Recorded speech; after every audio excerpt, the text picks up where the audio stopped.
Good evening, students. We are studying chapter 3 Physical Features of India. Now we will study it further and get to its word meaning. Okay, let's start.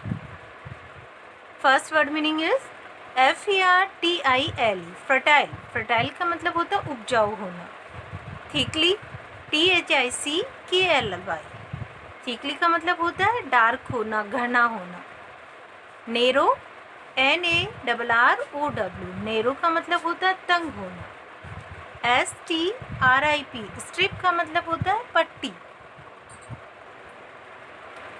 Next Sandy.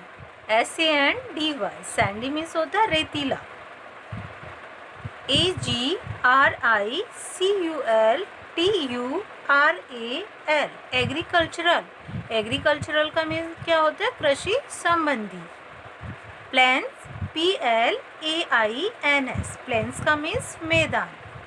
Flat FLAT. Flat का means होता है कि सपाट या समतल होना.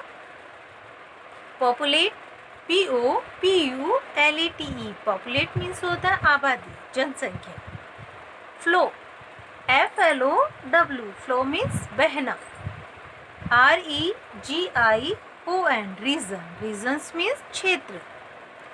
COAST. Cost का मतलब होता है तटीय मैदान यानी तट. Okay. Chapter 3 physical features of India. इसमें नॉर्दर्न माउंटेन्स के बारे में हम पढ़ चुके थे. तो नेक्स्ट हमारा टॉपिक क्या है? द नॉर्दर्न प्लेन्स है यानी उत्तरी मैदान. The northern plains are located to the south of the Himalayas. Northern जो उत्तरी मैदान है वो लोकेटेड है, स्थित है साउथ दक्षिण में, हिमालयस के दक्षिण में स्थित है. Okay. These plains have flat और level land with fertile soil. This plains, ये जो मैदान है फ्लैट है और लेवल लैंड है यानी ज़मीन के करीब है. लेवल लैंड का मतलब क्या होता है कि वो ज़मीन की समतल तरफ है. भाई फ्लैट हुई है तो समतल हो गई, लेवल लैंड है ज़मीन के लेवल में है. With fertile soil. Fertile soil का मतलब होता है कि उपजाऊ मिट्टी के साथ है. Many types of crops are grown here.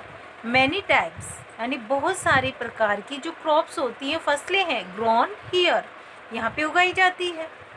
This plains are, ये मैदान, देयरफॉर थिकली पॉपुलेटेड, और इसी की वजह से वो क्या है? थिकली पॉपुलेटेड यानी बहुत ज़्यादा यहाँ पे जनसंख्या है या आबादी है.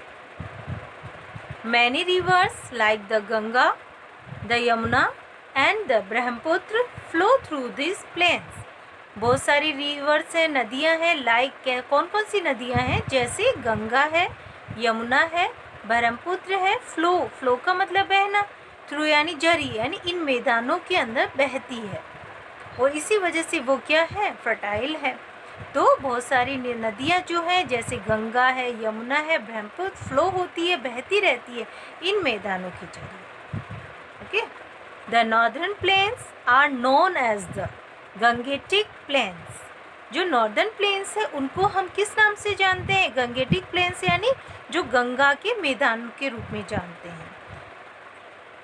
These are the major agricultural regions of India. These are the, और ये मुख्य एग्रीकल्चरल रीजन्स है. एग्रीकल्चर यानी कृषि संबंधी जो क्षेत्र है भारत के, वो मुख्य कृषि संबंधी क्षेत्र हैं. इनफैक्ट वास्तव में this plains are called the food bowl of India. वास्तव में इन मैदानों को हम क्या कहते हैं? फूड यानी भोजन, बाउल यानी कटोरा. तो भारत का वो भोजन का कटोरा कहा जाता है यानी अन्न का कटोरा कहा जाता है भारत का. There are some narrow strips of plains along the coast of the Arabian sea in the west and the bay of Bengal in the east. There are some narrow strips of plains. कुछ narrow यानी तंग जो पट्टियाँ बनी हुई. कैसे तंग पट्टियाँ से मीन्स होता है सकरी सी. नेरो यानी तो सकरी हो गई. स्ट्रिप्स यानी उनकी जो धारें पट्टियाँ जो निकल रही है छोटी छोटी सी बनी हुई प्लेन्स के रूप में. अलोंग द किनारे की तरफ. कोस्ट यानी तट पे.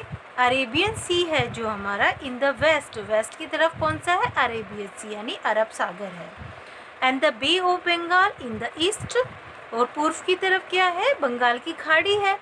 तो उधर भी जो छोटी छोटी तंग सी जो प्लेन्स मैदान की धारियाँ बनी हुई है, वहाँ पे कुछ मैदान की तंग धारियाँ भी हैं उन तटीय मैदानों में।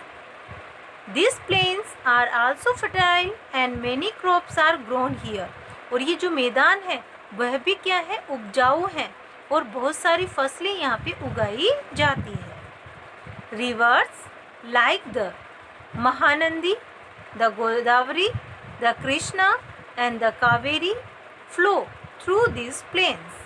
Rivers नदियाँ जैसे कि महानंदी है, गोदावरी है, कृष्णा है, कावेरी है, वो भी इन मैदानों के जरिए यहाँ पे बहती है। ओके, ये देखा आपने। तो यहाँ पे नदियों के नाम हमें याद रखना है, महानंदी, गोदावरी, कृष्णा, कावेरी। फ्लो यानी बहना, थ्रू यानी जरिए, दिस प्लेन्स इन मैदानों में, इन नदियाँ मतलब इन नदियों के जरिए इन मैदानों में बहती है। ओके,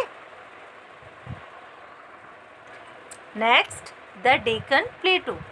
तो डेक्कन प्लेटू यानी दक्षिणी जो पठार है, the Southern Plateau or the Deccan Plateau is located in the central and the southern part of India. The Southern Plateau और the Deccan Plateau, या तो हम Southern Plateau भी कह सकते हैं या Deccan Plateau, दोनों ही एक ही है। दक्षिणी जो पठार है वो दोनों एक ही हैं, उसे हम Southern Plateau भी कह सकते हैं, Deccan Plateau भी कह सकते हैं। इज़ लोकेटेड स्थित है, इन द सेंट्रल केंद्र में स्थित है यानी बीच में, मध्य में स्थित है, and the southern part of India और भारत के दक्षिणी हिस्से की तरफ। Okay, A प्लेटू is high land with A flat surface. पठार किसे कहा जाता है, high land with A flat surface, एक मतलब उभरा हुआ हिस्से को कहते हैं, एक ऊंचा जो ऊंची ज़मीन होती है विथ ए फ्लैट सरफेस, जो कि चपटे सतह के रूप में, उसे हम प्लेटो कहते हैं। द सदर्न प्लेटो इज रफली triangle.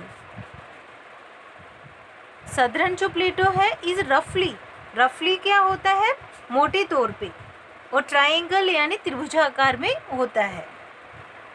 It lies between the western Ghats and the eastern Ghats. Lies यानी होना, कैसे लाइज होना यानी किसके बीच में है स्थित है ये, वेस्टर्न घाट्स, वेस्टर्न यानी पश्चिमी, एंड द ईस्टर्न घाट्स पूर्वी घाट्स के बीच में आता है या स्थित है। The southern plateau covers the largest part of our country. और जो सदर्न प्लेटू पठार है ना, उससे बहुत हमारे जो देश का जो बहुत बड़ा हिस्सा है ना, उसको कवर कर रखा है, उसको अपने अंदर ले रखा है या ढक रखा है। तो सदर्न पार्ट के अंदर जो पठार है उसके अंदर बहुत सारा हिस्सा आता है हमारे देश का। तो ओके, तो यानी कवर कर रखा है। ओके स्टूडेंट, तो अब क्या करना है, आपको ये वीडियो को वॉच करना है और अपनी बुक को ओपन करके जैसे मैं पढ़ रही हूँ उसी तरह से आपको इसका रिवीजन करना है। और अपने जो वर्ड मीनिंग्स हमने लिए हैं वो इस पैरा के अकॉर्डिंग आपके वर्ड मीनिंग्स है ना, तो आपको उनको स्टडी करते रहना है ना। और इसको रीडिंग भी करेंगे आप, जैसे कि मैं पढ़ रही हूँ वैसे, जैसे अपन क्लासरूम में हम पढ़ते थे वैसे ही आपको इसको रीडिंग करना है। और आपको कोई भी वर्ड से के लिए आपको कोई कन्फ्यूजिंग होती है तो आप इसको देखें और उसको कन्फ्यूजिंग को दूर करें। Okay students, and thank you.